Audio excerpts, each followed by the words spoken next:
Hello everyone, आज जो मैं कराने जा रही हूँ वो टॉपिक है हमारा सब्जेक्ट वर्ब एग्रीमेंट।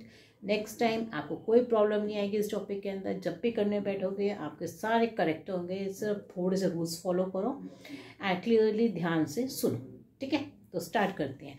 आप देखो इसके अंदर जो है मेन बात क्या है कि वो सब्जेक्ट वर्ब एग्रीमेंट का मतलब क्या है कि जो सब्जेक्ट होता है उसके अकॉर्डिंग हमारा क्या लगना चाहिए, वर्ब लगना चाहिए। अगर सब्जेक्ट सिंगुलर है तो वर्ब भी सिंगुलर होना चाहिए। मतलब ये हुआ ना। मगर कैसे पता चलेगा, कई बार हमें ये समझ नहीं आता कि हमारा सब्जेक्ट सिंगुलर है कि प्लूरल है। तो उसके लिए कुछ रूल्स बनाए गए हैं। कुछ ऐसे वर्ड्स होते हैं जिनके आगे हमेशा वर्ब सिंगुलर लगता है और कुछ वर्ड्स ऐसे होते हैं जिनके आगे वर्ब हमेशा प्लूरल लगता है। ठीक है ना। तो अब देखो कैसे स्टार्ट करते हैं। हम स्टार्टिंग करते हैं। अगर मान लो दो वर्ड्स हैं, मैं आपको जूनियर लेवल पे समझा रही हूँ। बिल्कुल आपका ये जो 2 पॉइंट जो मैं सेंटेंस कराऊंगी ये आपकी 10th में भी यही आने हैं, 9th में भी यही सेंटेंस आने हैं और रूल्स यही चलने हैं। ठीक है, तो अब देखो पहला सेंटेंस लेते हैं, वर्ड लेते हैं हम एंड। ठीक है, अगर दो सब्जेक्ट में, अगर सब्जेक्ट में दो वर्ड्स एंड से कनेक्टेड है, मतलब कि जैसे कि सेंटेंस है राम एंड सीता। ठीक है, शब्द है राम एंड सीता। ठीक है, तो ये दो वर्ड्स हैं। आपको पता है दोनों ही सिंगुलर होंगे ना। राम एक लड़का, सीता भी एक लड़की, एंड से कनेक्टेड है तो क्या लगेगा, Ram and Sita dash playing. ठीक है, सेंटेंस है हमारा ये, Ram and Sita dash playing, कि राम और सीता खेल रहे हैं। तो जब ऐसा सेंटेंस होता है जब एंड से दो क्या होते हैं, जुड़े होते हैं, दो अलग अलग इंसान जुड़े होते हैं या दो अलग अलग चीजें जुड़ी होती है। ध्यान से सुनना। ठीक है, दो अलग अलग चीजें जुड़ी होती हैं तो वर्ब क्या होता है हमारा, प्लूरल। तो अगर आपको ब्रैकेट में लिखा है, बी लिखा होगा वहां पे ज्यादातर कि इसकी फॉर्म भरो, तो आप क्या लिखोगे, राम एंड सीता। बी की फॉर्म्स क्या होती हैं, इज, वॉज, वर। ठीक है ना, आर। तो मैं आपको बताऊंगी बी की फॉर्म्स क्या होती हैं। तो ये होती है ज्यादातर 8 फॉर्म्स होती हैं, बीइंग, बीइंग। तो आप क्या लिखोगे, Ram and Sita are playing. ठीक है ना, वर्ब कौन सा होगा, एंड से जब दो अलग अलग चीजें जुड़ी हैं तो वर्ब प्लूरल होगा। ये मैं इसलिए बता रही हूँ। अब जैसे सेंटेंस आपने तो ये वाला नंबर 2 पे ले लो। नंबर 2 पे जैसे कि सेंटेंस है ब्रेड एंड बटर। ठीक है, इज आर कुछ भी लिखा है, मतलब डिश जो भी है, यहाँ भी बी की फॉर्म है। ठीक, तो ब्रेड एंड बटर, ब्रेड और मक्खन जोड़े क्या है, ये दोनों एंड से ही जुड़े हैं, ब्रेड एंड बटर।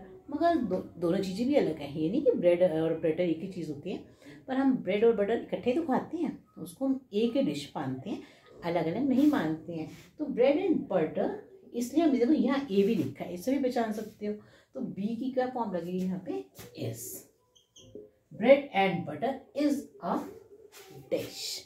ठीक है ना, तो मैंने आपको तभी बताया कि हर बार में प्लूरल लगेगा, ऐसे भी लगता सेंटेंसेस आते हैं। ठीक, अब एक और 2 सेंटेंसेस और लिखते हैं, और भी इसमें है रूल्स, वो देखते चलो, आराम से समझोगे, हमेशा के लिए याद रहेगा। ठीक है, आप देखो जैसे कि सेंटेंस है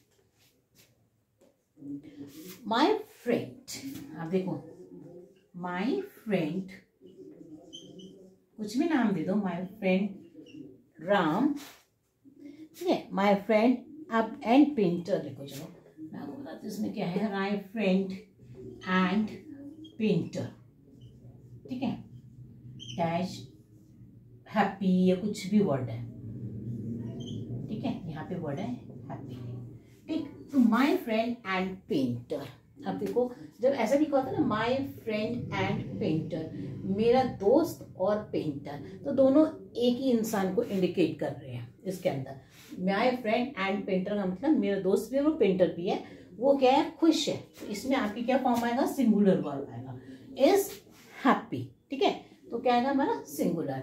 अब इसी के अंदर अगर सेंटेंस में हो जाए my friend and the painter, and my friend and the painter, ये दोनों अलग हो जाएंगे, मेरा फ्रेंड एंड द पेंटर। तो जो है जब दो इंसान हो जाए तो क्या करेंगे आप, उसमें वर्ब जो है हमारा क्या आ जाएगा, प्लूरल हो जाएगा। ठीक है, तो इज नहीं आएगा, क्या आएगा यहाँ पर, आर। तो my friend and the painter are happy. ठीक है, तब ये इंसान क्या हो गया, अलग अलग हो गए। दा लगने से क्या हो जाता है, द पेंटर अलग हो गया और माय फ्रेंड अलग है। ठीक, इसी तरह से आ गया वो सेंटेंसेस के ऊपर। एक सेंटेंस बहुत ज्यादा आता है। अब देखो कुछ शब्द होते हैं जिनके साथ हमेशा क्या लगता है, सिंगुलर ही लगता है। जैसे कि आप सेंटेंस ले लो, जो शब्द जो है विद से जुड़ते हैं और एज वेल एज से जुड़ते हैं। याद कर लो, विद से जुड़ने वाले, एज वेल एज से जुड़ने वाले वर्ब जो है, वर्ब क्या लेते हैं, वो सिंगुलर वर्ब लेते हैं। जैसे कि सेंटेंस देखना, द हाउस विथ, ठीक है, with its furniture, the house with its furniture, ठीक है ना, dash burnt, the house with its furniture dash burnt, तो with लगा हुआ यहाँ पर। अब देखो हाउस क्या है, एक घर, फर्नीचर अलग चीज है, तो ये दो house with its furniture dash burn, तो विद से जुड़े हैं दो चीजें, आप क्या लगाओगे, वॉज बर्न। मतलब जो भी वर्ड दे रखा होगा उसका आप क्या लगाओगे, यहाँ पे सिंगुलर वर्ड लगाओगे, क्योंकि ज्यादातर इस वाले सेंटेंसेस में बी की फॉर्म दे रखी होती है, टू बी की फॉर्म लिखो, तो आप क्या लिखोगे, वॉज बर्न या इज बर्न, कुछ भी चलेगा, मगर यहाँ पे विद है तो सिंगुलर आएगा, वर्ब कौन सा होगा आपका, सिंगुलर। ठीक, इसी तरह से नेक्स्ट देखो, अगर जुड़े हैं शब्द उससे, एज वेल एज से, ठीक है, तो जैसे Raman as well as his parents, Raman as well as his parents, ठीक है, डैश कॉफी, ठीक है। तो यहाँ पर जो है, अब देखो यहाँ पे तो Ram as well as his parents की जगह पे आपको पहले ये सेंटेंस ये वाला करो, Ram as well as his friend, Ram as well as his friend dash coffee, ठीक है। तो वर्ड है यहाँ पर लाइक, तो आप क्या करोगे, जब एज वेल एज से जुड़े हैं तो आप क्या, ये भी सिंगुलर है, ये भी सिंगुलर है, रमन और फ्रेंड दोनों ही क्या है, सिंगुलर है, तो आपका जो वर्ब भी होगा वो भी क्या होगा, सिंगुलर होगा। और जो सिंगुलर वर्ब्स होते हैं उसमें क्या लगता है, एस लग जाता है, जो वर्ब होता है उसमें क्या लग जाता है, एस लग जाता है। मतलब कि ये लाइक है तो लाइक नहीं रहेगा, क्या बन जाएगा, ये लाइक्स हो जाएगा, ठीक है, लाइक नहीं होगा, लाइक्स लिखने से ये वर्ब क्या हो गया, ये हमारा सिंगुलर हो जाता है, ठीक है। अब देखो आगे, इसी तरह से आगे बताती हूँ मैं आपको कुछ सेंटेंसेस।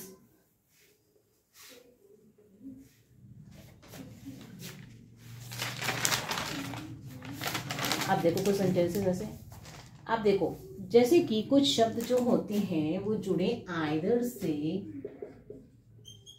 नाइदर से, ये लर्न कर लो, आइदर नाइदर, आइदर के साथ हमेशा क्या लगता है, और नाइदर के साथ क्या लगता है हमेशा, नॉर, आइदर नाइदर और नॉर, ईच एवरी, ठीक है ना। ये जब शब्द लगे होंगे तो हमेशा वर्ब क्या होगा आपका, सिंगुलर होगा, ठीक है। तो जैसे कि आप देखो, हम ये सेंटेंसेस ऐसे हैं कि अलग अलग लिखियो, ये नहीं कि सेम मतलब एक ही लाइन में, तो रूल अलग हो जाएगा। अब देखो सेंटेंस देखना आपको तब समझ में आएगा। जैसे कि नाइदर राम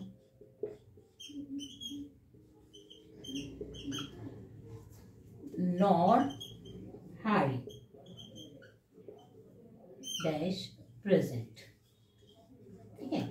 देखो नाइदर नॉर, ठीक है ना, neither Ram nor Harry dash present, verb की तो वही फॉर्म है हमारी बी, ठीक। तो नाइदर राम नॉर, जब सेंटेंसेस में नाइदर नॉर से जुड़े होते हैं तो हमारा वर्ब क्या लग जाता है, सिंगुलर लग जाता है, ठीक है। मगर यहाँ पे ऑप्शंस आएंगे, अगर ये सिंगुलर है तो हमारा ये भी क्या होगा, हमारा सिंगुलर होगा, ठीक है ना। नाइदर नॉर से जुड़ रहा है सेंटेंस, अगर ये वाला सिंगुलर है, वर्ब के पास वाला सब्जेक्ट जो है अगर सिंगुलर है तो वर्ब भी सिंगुलर होगा, ठीक।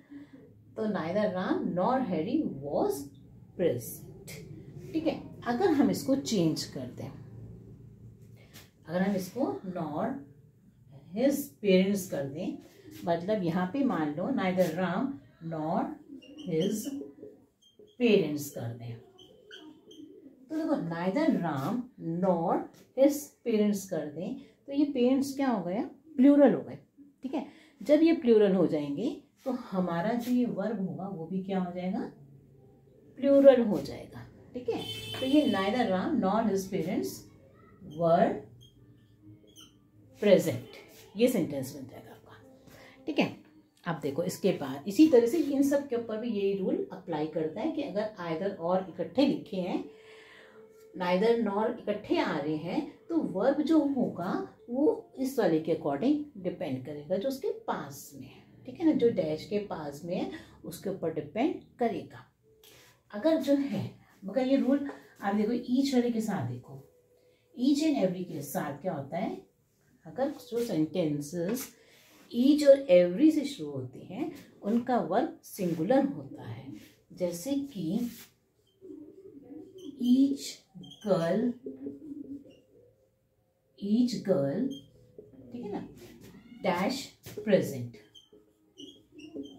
ईच गर्ल डैश प्रेजेंट, तो यहाँ पे बी की फॉर्म भरनी है। जब ईच लिखा होगा तो ईच के साथ क्या करते हैं, सिंगुलर वर्ब भरते हैं। तो ईच गर्ल वॉज प्रेजेंट या इज प्रेजेंट, क्योंकि हमें सिंगुलर लगाना है ईच के साथ।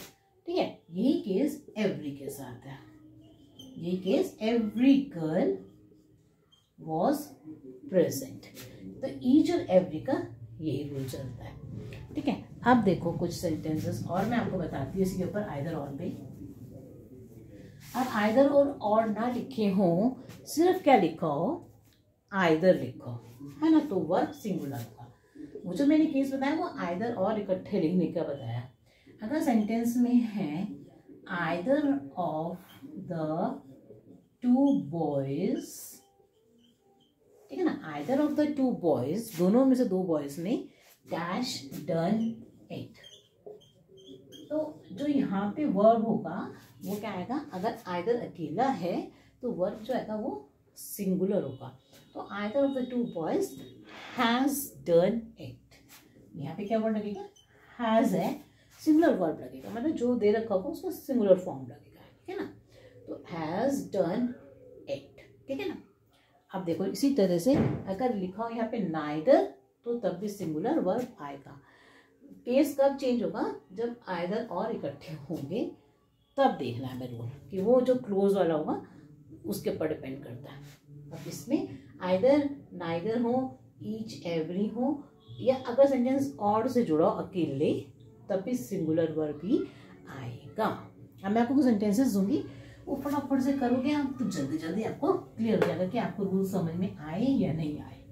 ठीक है ना, आप देखो आगे फटाफट से इसी तरह से देखो, आप कुछ होते हैं जो कलेक्टिव नाउन होते हैं। कलेक्टिव नाउन के अंदर जो है सिंगुलर भी वर्ब हो सकता है।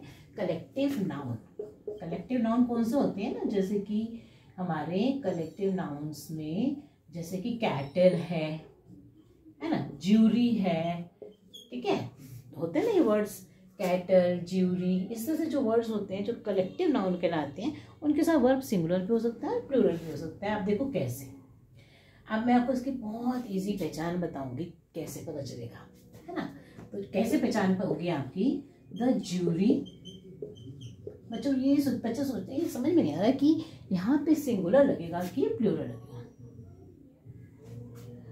देखो मैं आपको बताऊं, the jury dash divided in their opinion, ठीक है ना, तो jury dash divided in their opinion. अब आपको नहीं समझ में आ रहा उस टाइम, तो कंफ्यूज हो रहे हो कि सिंगुलर लगाना है कि प्लूरल लगाना है, तो इस वर्ड को देख के आप पहचान बना लो। देयर का मतलब ज्यादा, है ना, देयर का मतलब ज्यादा, तो आप यहाँ पे क्या हो जाएगा, द ज्यूरी वर, मतलब ज्यादा वाला लगा देना, प्लूरल वर्ब। ठीक है ना, ये आसान तरीका है तो समझने का। The jury were divided in their opinion, है ना। अगर है यहाँ पर जो है, मान लो आपका जो दे रखा है इस वाले वर्ड से ही पहचान लेना, ठीक है ना। अगर यहाँ पे दे रखा है इट्स, है ना, इट्स दे रखा है, तो समझ लेना कि यहाँ पे जो नाउन आएगा वो सिंगुलर होगा। तो बस इतना सा आसान तरीका है। The jury was divided in its opinion. मैं वो तरीके ढूंढती हूँ जिससे कि आप एग्ज़ाम में बिल्कुल भी एकदम जब पेपर देने बैठो तो आपको बिल्कुल भी कन्फ्यूज़न ना हो कि भाई कहाँ तो कहाँ की करेक्टेड नाउन सिंगुलर है कि प्लूरल है, कुछ समझ नहीं आ रहा। तो मैं आपको बहुत आसान तरीके बताती हूँ अपनी वीडियोज़ में कि आप फटाफट से जल्दी से कैचअप कर सको। अब यहाँ पे इट्स लिखा है तो आप सिंगुलर, अगर यहाँ पर देयर लिखा है तो आपका प्लूरल नाउन, ठीक है ना। तो ये ऐसे कर पहचान लो।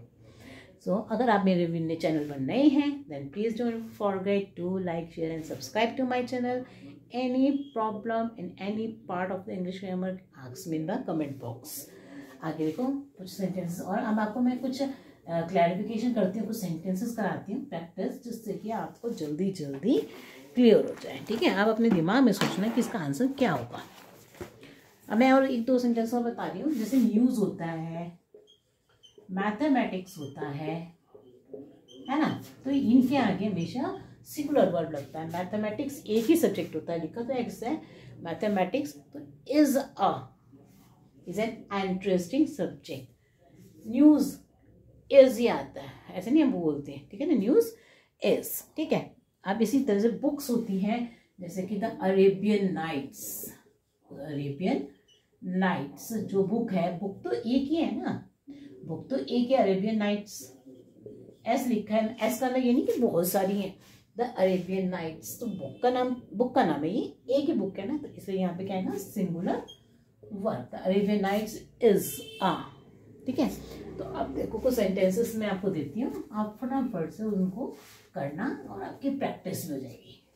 सो लेट्स स्टार्ट ना। देखो अब फटाफट से अपने आप से करते जाना। शीला, मैं सेंटेंसेस लिखती जाऊंगी, आप अपनी प्रैक्टिस करते चलो। Sheela with all her friends dash absent, है ना, यहाँ पे बी की फॉर्म भरनी है। पहला सेंटेंस आप पहले अपने दिमाग में रखते चलो और फिर मैं आपको बताऊंगी सबके आंसर्स। नेक्स्ट देखो, ईच फर्स्ट क्लास टिकट ₹100, ठीक है, ₹100 शब्द दे रखा है कॉस्ट, ठीक है। इसी तरह से तीसरा सेंटेंस लो, और द शूज सिजर्स, देखो आप थोड़ा सा चेंज है, मैं आपको रूल बताती हूँ इसमें। The scissors dash are sharp, a pair of scissors dash sharp. इसी तरह से अगर आपके हो यहाँ पर शूज आ जाए, शूज डैश और अ पेयर ऑफ शूज, ठीक है। अब देखो ये बहुत आसान से है। देखो शीला जब लिखा है विद आएगा तो आपको मैंने बताया यहाँ पे क्या आएगा ना, सिंगुलर आएगा। तो Sheela with all her friends was absent, with है तो सिंगुलर वर्ब। ईच लिखा है, ईच से पहचान लो, each first class ticket dash ₹100, तो कॉस्ट है, इसका सिंगुलर वर्ब क्या हो जाएगा, कॉस्ट, COST, ये वाला कॉस्ट, ठीक है ना। एस लगाने से वर्ब सिंगुलर हो जाता है, क्योंकि ईच लिखा है वर्ब सिंगुलर हो जाएगा। अब देखो द सिजर्स, जब लिखा हो सिर्फ सिजर्स, तो जो हमारा जो शब्द होगा वहां पे क्या आएगा, हमेशा द सिजर्स जो है वो कैसी होती है, द सिजर्स आर शार्प। इसी तरह जब लिखो अ पेयर ऑफ सिजर्स तो आ जाएगा इज, ठीक है। जब पेयर ऑफ लिखा होगा तो इज लगाना है, सिजर्स आर होती है। इसी तरह से शूज के साथ आर लगाओगे मतलब प्लूरल वर्ब लगाओगे, अ पेयर ऑफ शूज के साथ आप सिंगुलर वर्ब लगाओगे। इसी तरह से होते हैं ग्लासेस, ग्लासेस मतलब चश्मे जो होते हैं, ग्लासेस के साथ प्लूरल वर्ब, ठीक है ना, ग्लासेस आर और अ पेयर ऑफ ग्लासेस इज, ठीक है ना। इसी तरह से कुछ सेंटेंसेस जैसे 10 टन्स, अब देखो जल्दी से और 2-3 सेंटेंसेस और देख लो। 10 टन्स, और आपको कोई प्रॉब्लम आती है then please ask me in the comment box, I am always ready to help you out. 10 tons, but do like share and subscribe to my channel, okay, तभी तो मेरे को इंस्पिरेशन मिलेगी आपको समझाने की और chapters. 10 tons dash quite a load, quite a load, 10 tons तो 10 टन्स क्या होता है, 10 टन, एक ही चीज तो है, तो 10 टन्स इज। ओके, नेक्स्ट देखो, इसी तरह से वन ऑफ माई टीचर्स, अगला sentence one of my teachers, बहुत सारे टीचर में से एक teacher, one of my teachers dash, जो भी है इज गुड या जो भी है आगे, तो क्या होगा, वन ऑफ माई टीचर्स, तो वर्ब कौन सा आएगा, बहुत सारे टीचरों में से one of my teachers is, verb कौन सा आएगा, सिंगुलर इज। ओके, तो अगर आपको कोई और प्रॉब्लम आती है तो मेरे से पूछ सकते हैं, अगर इसमें कोई दिक्कत आ रही है, नहीं समझ में आ रहा है, then please do ask me. Thank you.